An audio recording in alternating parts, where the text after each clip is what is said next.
I chose a career over him 5 years ago when we crossed paths. Recently, my eyes teared up.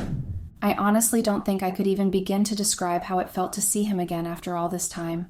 I was so sure that time stopped in that moment as I stared at his face and was immediately hit with all the memories of being with him.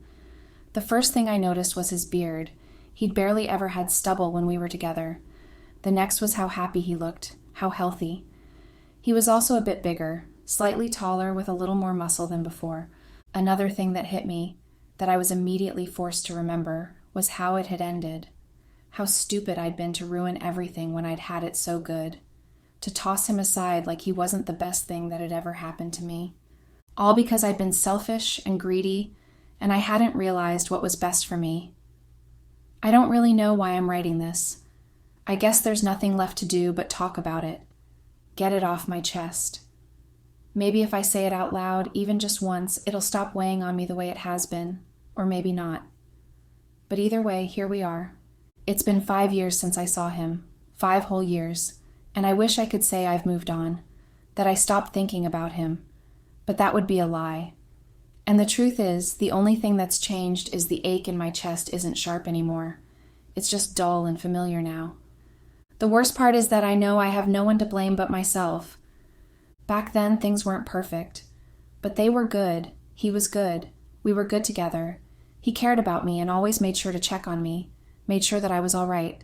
He got along with all my friends and my family. He really was the perfect boyfriend, and I threw it all away because I wanted more. We didn't have much, just each other. That sounds cheesy now, but I think sometimes it really is that simple. I just didn't know that then.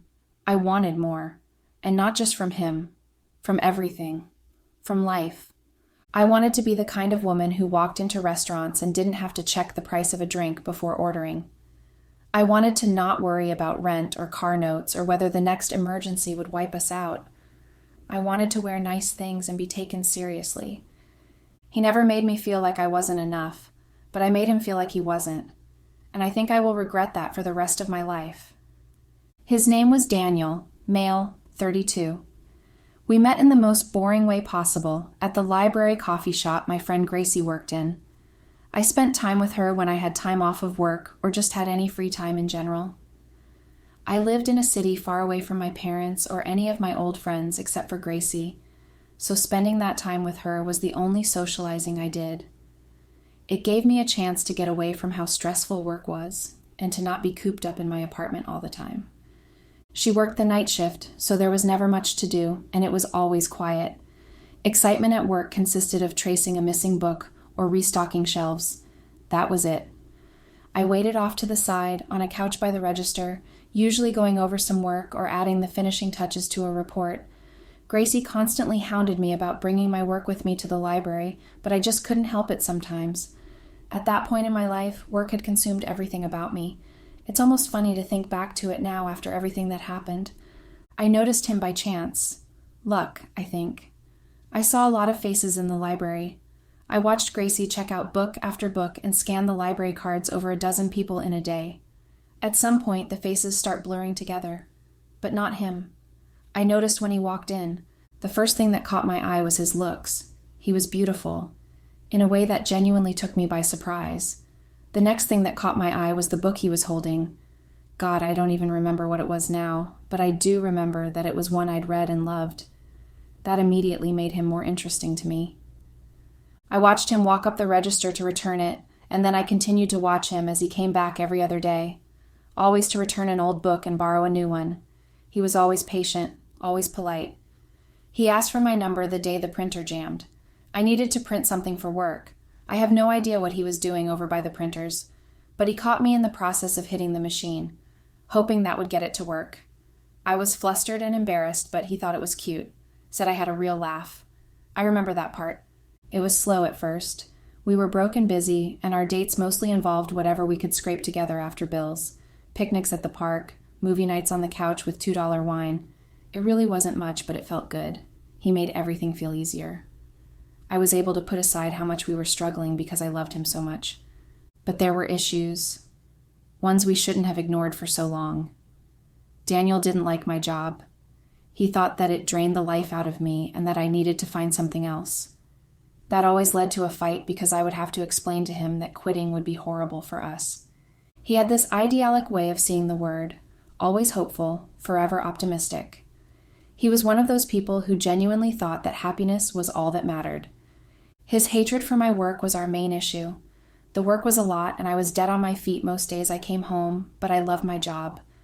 I'd worked hard to get it, and even though I was still a junior analyst who'd had no luck after trying for years to get a promotion, I intended to keep it. Aside from my job, there was also our finances.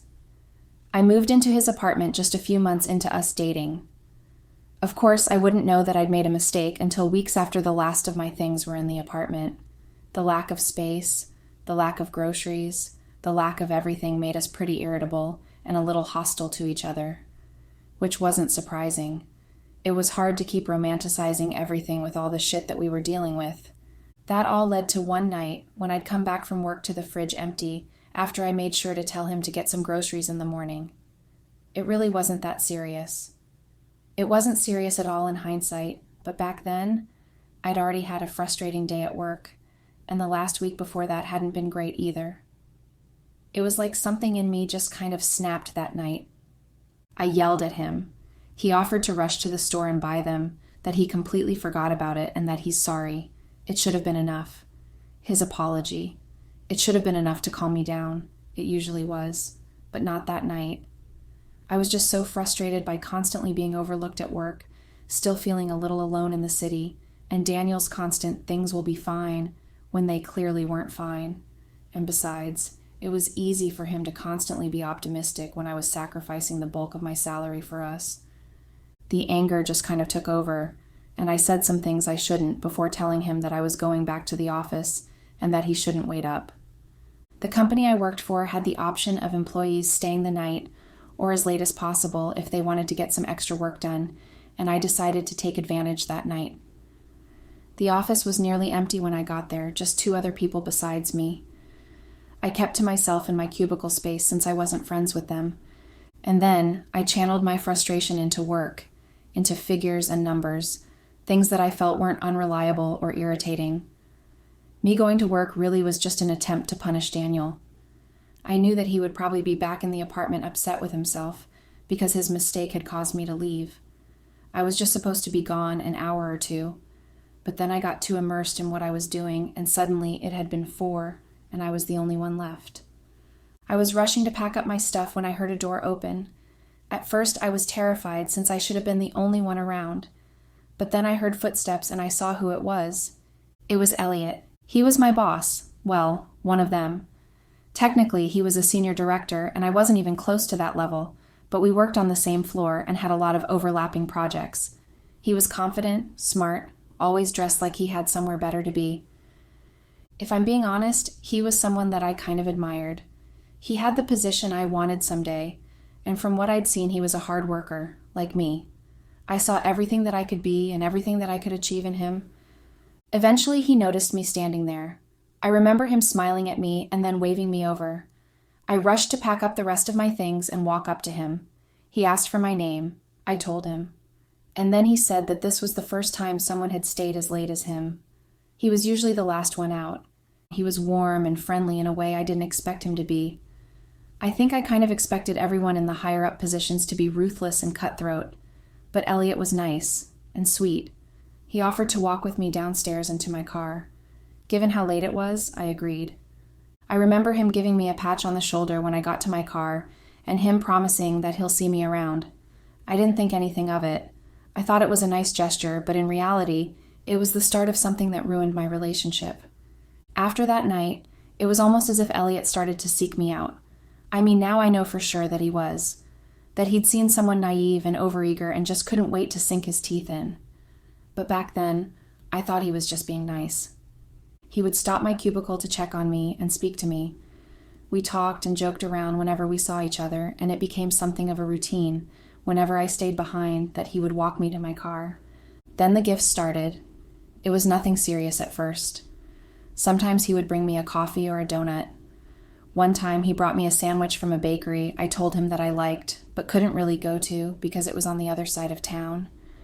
Again, I didn't think much of it. I thanked him, and when I could, I would buy coffee for him too.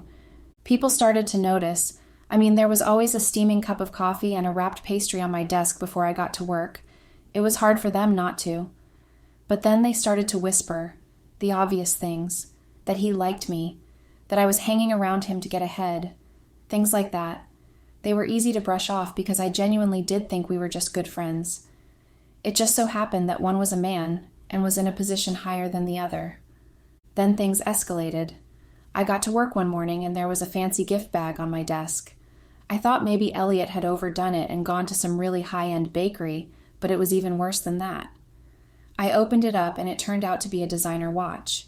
I threw it into my desk drawer before anyone could see it, and then I remembered that I'd told Elliot the night before that my own watch had broken and that I needed a new one. I know that I should have returned it immediately, that I should have told Elliot that I couldn't receive those kinds of gifts. But then I took it out of my drawer again, just to look at it. It was so beautiful. It screamed luxury. It probably cost more than what Daniel and I paid in rent for months. It was gorgeous, and I knew before I even took it out again that I couldn't return it. It was the nicest thing I'd ever gotten. That night, I spoke to Elliot and told him that he couldn't do something like that again.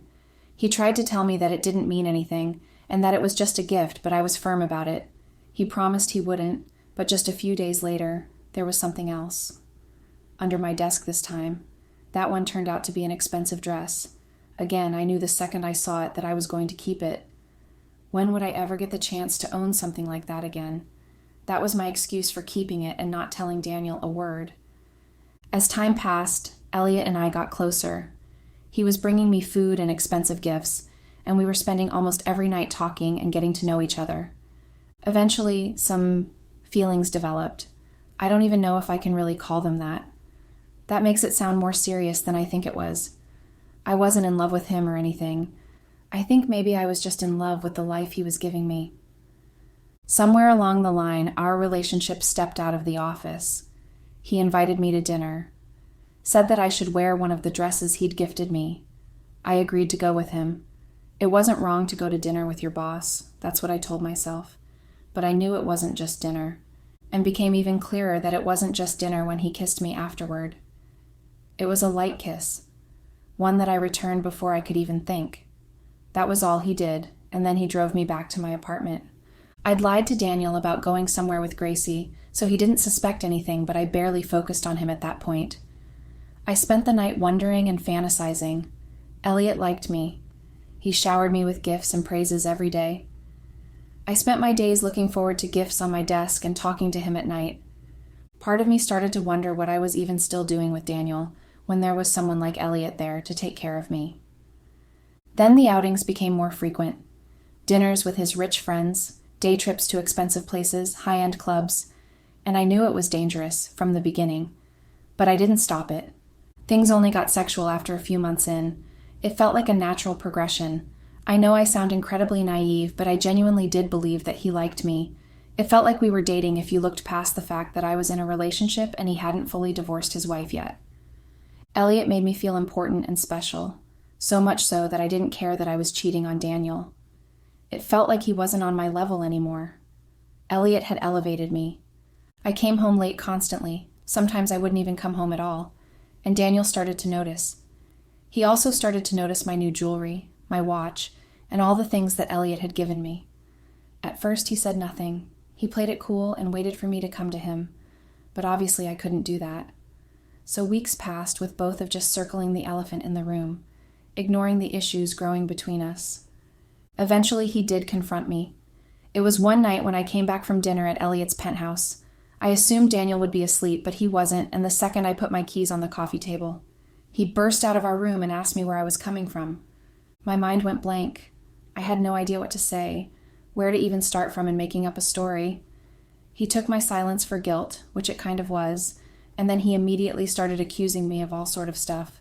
And although some of them were true, I just stand the way he got so in my face about it. It was the first time I'd seen him so upset, so vehement. He was yelling at me and just being so intense that it made me upset. It just felt like he had no right to talk to me like that, or the audacity to accuse me of doing whatever to get the things that I had, when he'd never gotten me anything even close to what Elliot had gotten me. I didn't even realize when I said it. The words, "I'm leaving you," just slipped out of my mouth. That stopped him in his tracks. He stared at me without saying anything else. I know he must have been hoping he just misheard me. The second I said that, I realized that I wanted it to be true. I was tired of struggle and stress and always being told everything was going to be fine. When Elliot said it, it actually meant something. But with Daniel, it was just words, and I was sick of words. I was so tired of words. I told him again that I was leaving. Daniel's demeanor completely changed. He apologized for accusing me and for hounding me the way he did. And then he asked if we could just talk. I told him that there was nothing to talk about and that he hadn't exactly been wrong. I had found someone else, someone better, and I was breaking up with him. He started begging me to reconsider, begging me to just talk. I ignored him and passed by him to get into the room. I started to pack my things, but he followed me around while I was doing it. He continued to talk to me and beg, but I tried my best to ignore him. I can't lie and say it didn't hurt to treat him like that, to see him lower himself just so I would stay with him. At the time, I thought that I was doing what was best for me, being a bit selfish and making a decision that was just for me. I didn't know at the time that it would be one I would end up regretting. I packed up my things and left. I went to Elliot's house that night and he let me in with open arms. Daniel called me 3 times. I ignored every call. I thought that things were finally turning around for me, that my life had finally gotten to the good point I'd always hoped for. And it was good.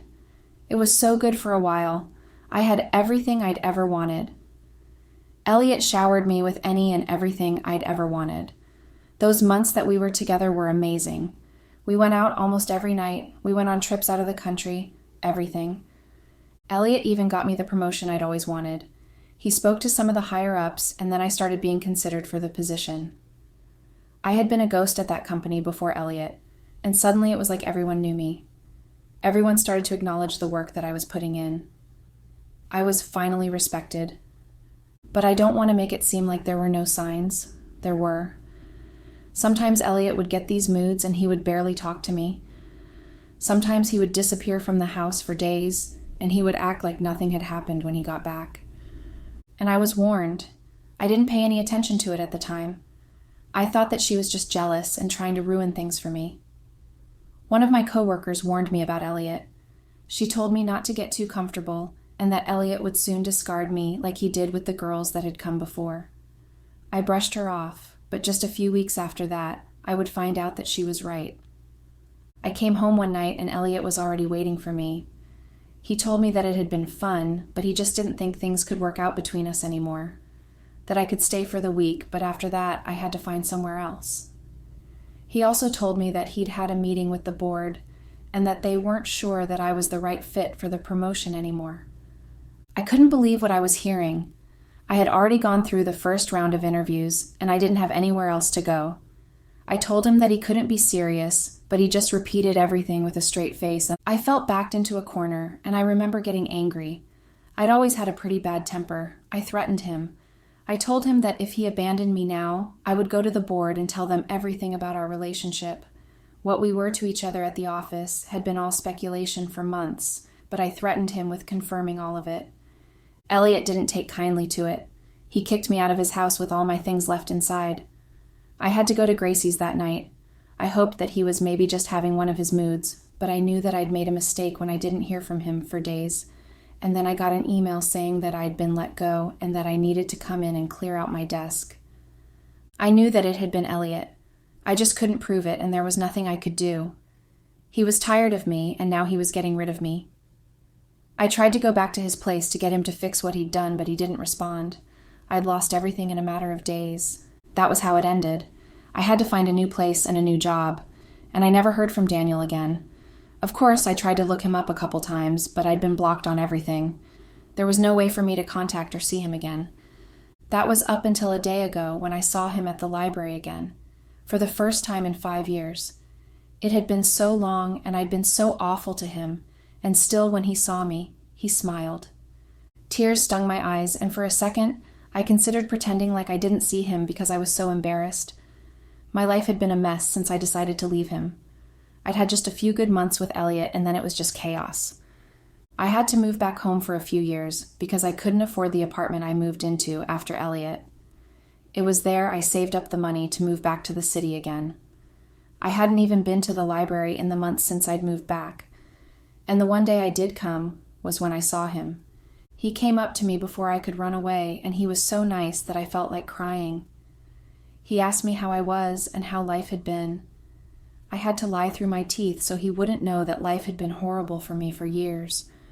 We spoke for only a few minutes. He didn't ask about Elliot, and I didn't say anything. I learned that he was now married with a kid on the way, and he and his wife just bought a house. It hurt to hear all the ways that life had worked out for him without me.